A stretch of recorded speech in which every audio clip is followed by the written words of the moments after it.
Hello guys, my name is Fox and welcome to part 31 of our Space Rangers HD, a warped playthrough. So we're still on the text quest, so for those who don't like to listen to me reading the text, you could skip this episode also. I don't know how long this how long this quest would last, but yeah, we're still on it. So we just was able to open the third compartment, and I think we have a door with a key lock in here. So I forgot the numbers, the second number we had. So let's go to the main area pretty quickly and let's go and look for the numbers again. We already used 5 or 4, so it would be probably 325. I hope we don't really lose too much time. Warehouse and the... oh, what number was this? First probably? Yes. Enter 20 or 200, 100 more. 20 and 5. Yeah, it is what we need. You saw the lock on the door has changed from red to green and realized that you were being invited in. Inside the warehouse proved to be just as small as the outside, which by the way wasn't surprising, and the number of things in the warehouse also gave you the blues. You walked by rows of nearly empty racks and boxes, plunging deeper and deeper into depression. And here are the useful things you found. A heap of heavy iron rods, approximately a meter long and greasy with mission oil. If you weren't traveling light, you could carry 4 of them. An enormous box packed with nets, approximately 2 meters by 2 meters, with fine mesh, but heavy and inconvenient to carry. This is about half of the total weight you can carry. A crate of military-grade guns that shoot special tranquilizer darts, but unfortunately none of those were included. You couldn't see any darts, clearly they were either hidden really well or just weren't any to be found. We have few tranquilizers in the office, so tranquilizer gun weighs about as much as a single rod. A cabinet with assault blasters which tear your enemy into little pieces and which also, to your great sorrow, didn't have a single round. Each blaster weighs a bit less than 1 net. So, we should definitely have a tranquilizer gun. We are carrying small load, so we could take something else. I think we could use a net. And could we carry something else? I don't think we could. So let's live with this for now. I think we could tranquilize the beast if we need to and also use a net for something. Go to the main area, go to the office and look in the safe and pick up the tranquilizer darts. And more darts probably. And even more. And even more. No. Tranquilizer guard with a whole pile of darts. Nice. So, we are having 71% of load, so maybe I could carry something else, like one more rod. Let's see. Go to the first one. Oh, I need to enter the code again. We're already having only 15 hours left. Let's pick up the iron rod. Yeah, we could have one at least. Nice. Now we have one sink of each stuff. Let's leave the warehouse. You can't even move, but we're still moving. Oh, I just clicked something wrong. Walk away and go to the main area. So we already examined all the rooms, I think, so It is probably the time for us to go and look for a beast we are trying to look for. Go in the forest. Thus you found yourself in a dense, impassable forest. Hungry eyes stared at you from all the sides, and various animals, insects and other spawns of the forest breathed out nasty sounds. The swamp warped, the tree rustled, and suns shone down between the clouds. In one word, beauty. Next. You forced the dense branches aside and found yourself standing in the front of an old military fighter from the Clisson War era. You walked up to it and examined it from all sides. The cabin door was locked, so you couldn't look inside the ship and figure out what in the world it was doing here. You stood next to the fighter for a while and then walked away. You had enough troubles on your own. No need to go off right now dealing with other people's. So, where should we go? Continue the search? Let's go straight for now. Being a ranger isn't about doing easy things. It's true. You said pompously, loudly sharing some popular wisdom. Then you took aim, exhaled and plowed into the impassable thicket. Various small animals began to throng on all sides as you, loudly snorting, spitting, groaning and sniffing, and occasionally throwing out an expletive, began to force your way through the dense thicket, leaving behind trampled trees, overturned stones and a deep trench in the ground, which quickly filled with swamp water. However, your optimism soon died when you turned around and saw that in 2 hours of bloody torture you had only made it a few meters from the clearing. Really? Let's return then, if we spent so much time. Let's continue the search. Oh!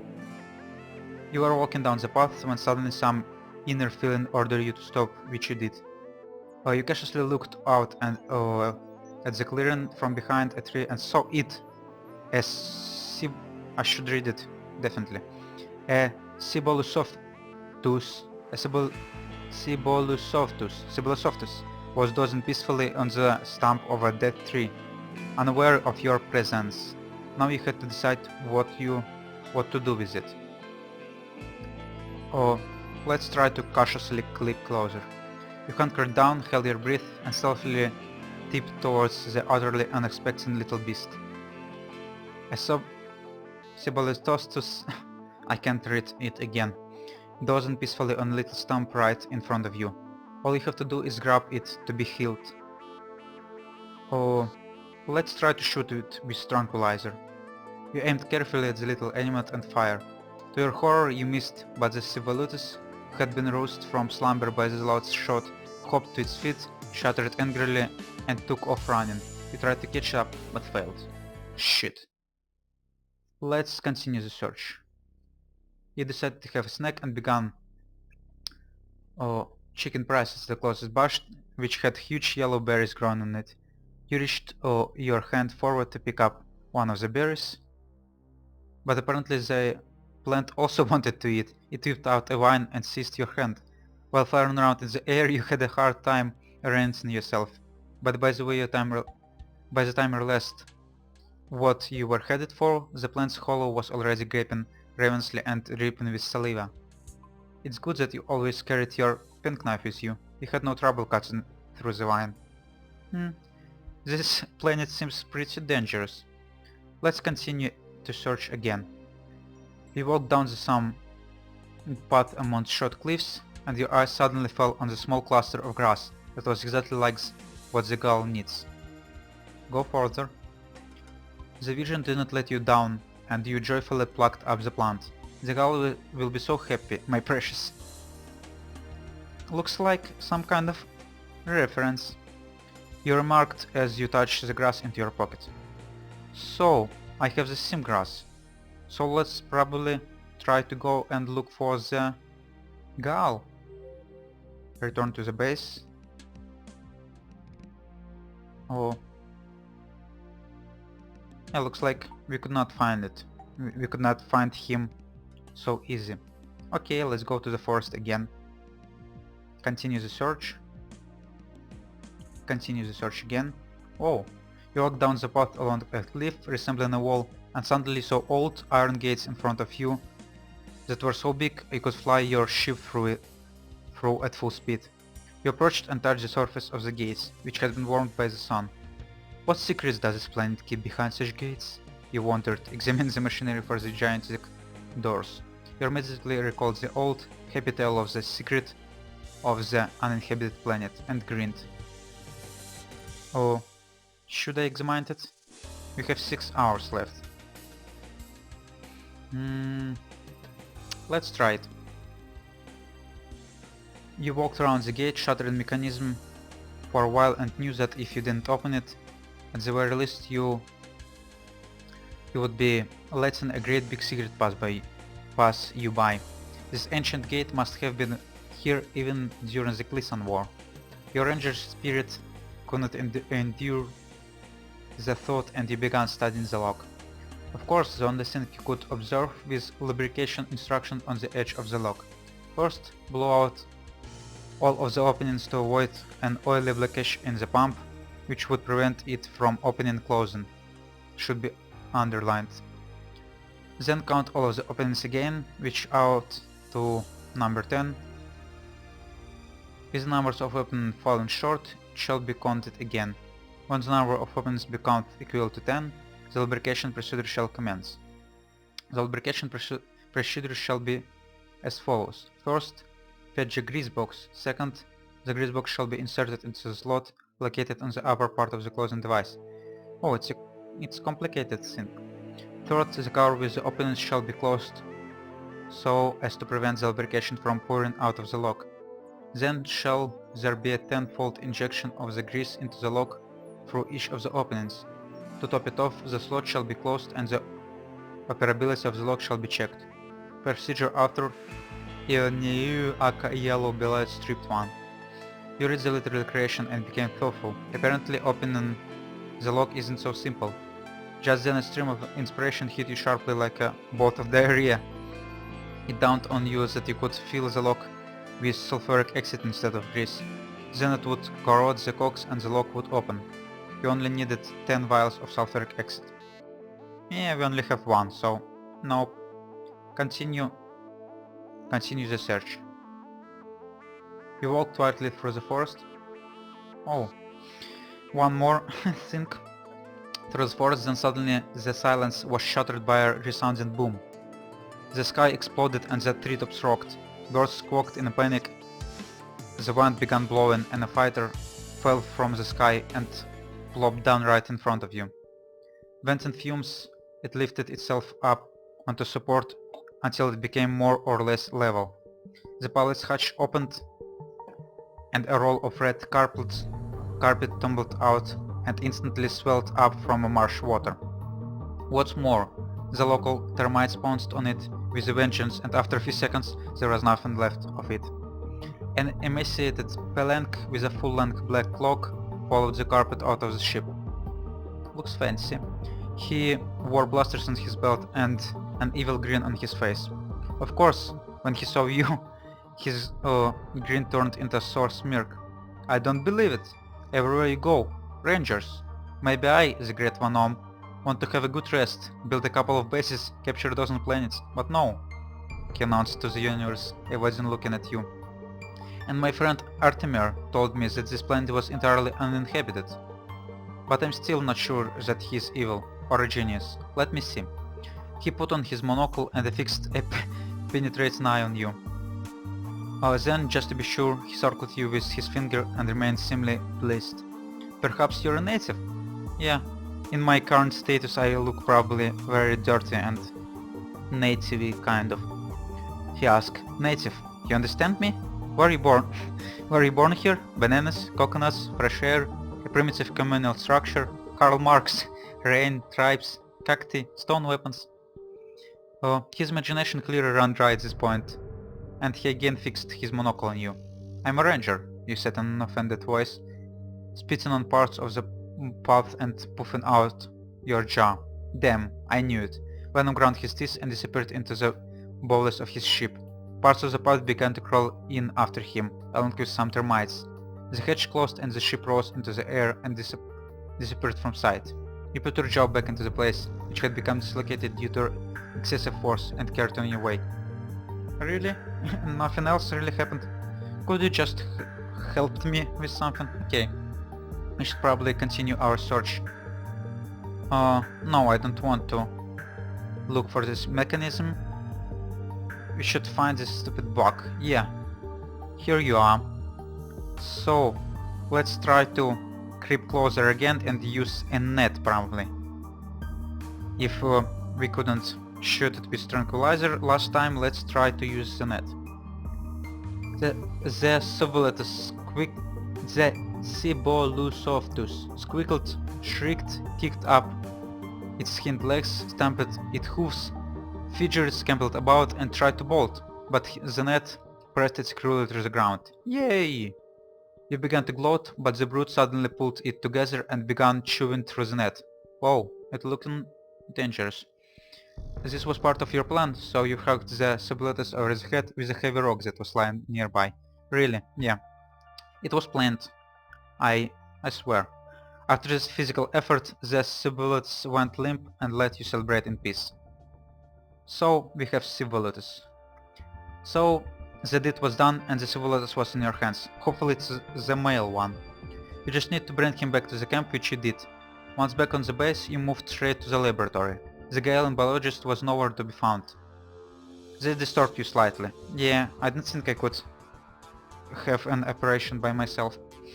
This disturbed you slightly because you didn't know how to determine if the Subletus you caught was male or not.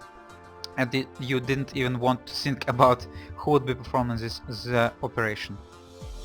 Next. Oh, just then your attention was drawn to the interactive display on the wall. It was labeled Animal Anatomy. You walked up to the display and typed Arapedal Subvelutus into the famous Google search engine. Yeah, Google. The display went dark for a while, then it showed several results for your search query. Pick a subject. The proper way to dress an Subvelutus. We could dress him, but I don't think we should do it right now. Oh, everything about Subvelutus. Naked, like earth fairly in the least places at Subvelutus in the shower. Looks like some kind of porn. No, I would have it in my favorites, but for the later. Everything about this guy. Subvelutus are very gentle and frail animals, wrote the textbook's author, so they must be treated with love and kindness. Yeah, surely. With the rocks and nets. They are also easily frightened and can actually die from even the slightest emotional trauma. If a Subvelutus gets upset, you have to play or sing something melodious to calm it down. Subvelutus become very attached to their owners. If its owner dies, a Subvelutus can also die from depression. Sad story. You felt that if you read on for even one more minute that you would be a heartless monster and you wouldn't be able to even touch a poor Subvelutus. Look at the link for naked... Oh, so we only need to... Okay. Let's try to dress this thing then. Maybe we could know something from it. First came a huge shivering of spam, which you inadvertently began to read, thinking it was useful information. You realized your mistake only when you came to an advertisement for a travel agency that offered an unforgettable virtual trip to the surface of Blazer, full of danger and adrenaline heights. Nothing changed from these times. Then you scrolled through the results until you reached the one entry about civil... Oh, sorry guys. Something is wrong with my stomach today. Oh, scroll down the results until you reached the one entry about Subvelutus. Cibolosoftus. I would not call it ever properly. The proper way to dress an Subvelutus. First you must put it to sleep somehow or kill it by suffocation, or the after. Yeah, we almost did it. Then make a careful incision from the third vertebra and pull out the animal's intestines. Then flay the carcass, leaving the skin on the head. What the hell is going on here? The dry haven't prevented you from reading further, but you caught the general idea. Next. Oh, you suddenly felt extremely disgusting. Looking at your watch, you realized why this was happening to you. The poison hadn't magically disappeared from your body. It was now killing you. Well, thanks for long ears. Looks like we failed this time. Okay, and it was also... yeah, the life has ended. So it is time to have a break, guys. So I will try to start this quest again in the next episode, and let's see if we could succeed in the next time. So if you enjoyed watching this, you could leave a like. If you want to see more, you could subscribe, and I will see you later, guys. Bye bye.